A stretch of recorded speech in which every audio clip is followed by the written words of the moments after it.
Hi friends, ఇప్పుడు అందిన వార్త వైఎస్ షర్మిలపై కేసు, అరెస్టు చేసిన పోలీసులు. ఈ విషయాలన్నీ తెలుసుకోవాలనుకుంటే వీడియోని ఎక్కడ స్కిప్ చేయకుండా చూడండి. అప్పుడే మీకు పూర్తి ఇన్ఫర్మేషన్ అర్థమవుతుంది. అదేవిధంగా ఛానల్ ఫస్ట్ టైం చూస్తున్నట్లయితే సబ్స్క్రైబ్ చేసుకోండి, లైక్ చేయండి. లైక్ చేయడం వల్ల ఇలాంటి ఇన్ఫర్మేషన్ చాలామందికి రీచ్ చేసిన వారం అవుతాం.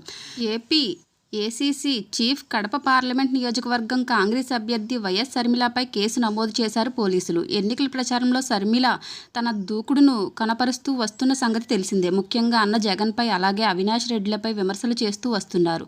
ముఖ్యంగా తన బాబాయ్ వివేకా హత్య విషయాన్ని పదే పదే ప్రస్తావిస్తూ తన బాబాయిని చంపింది అవినాష్ రెడ్డి అంటూ ఇండైరెక్ట్గా ఆరోపణలు చేస్తూ వస్తున్నారు. హత్య చేసిన వ్యక్తిని జగన్ రక్షిస్తున్నాడని తెలుపుతూ ప్రజలను ఓట్లు అడుగుతుంది. ఇదే క్రమంలో మే 2వ తేదీన బద్వాల్ బహిరంగ సభలో వైఎస్ వివేక హత్య కేసు గురించి ప్రసంగించారని షర్మిలపై బద్వాల్ నోడల్ అధికారి, మున్సిపల్ కమిషనర్ ఫిర్యాదు చేశారు. ఈ ఫిర్యాదు ఆధారంగా పోలీసులు ఆమెపై కేసు నమోదు చేశారు. FIR 168, IPC సెక్షన్ 188 కింద కేసు నమోదు చేశారు పోలీసులు. ఎన్నికల నేపథ్యంలో వివేక హత్య గురించి ఎక్కడా ప్రస్తావించకూడదని కడప కోర్టు ఇప్పటికే ఆదేశించడం జరిగింది. అయినప్పటికీ షర్మిల తన హత్య ప్రస్తావన తీసుకువస్తుండటంతో కోర్టు ఆదేశాలను ధిక్కరించిందంటూ వైఎస్ షర్మిలపై అధికారులు ఫిర్యాదు చేశారు. ఈ ఫిర్యాదు మేరకు బద్వాల్ APSలో ఆమెపై కేసు నమోదు చేశారు పోలీసులు.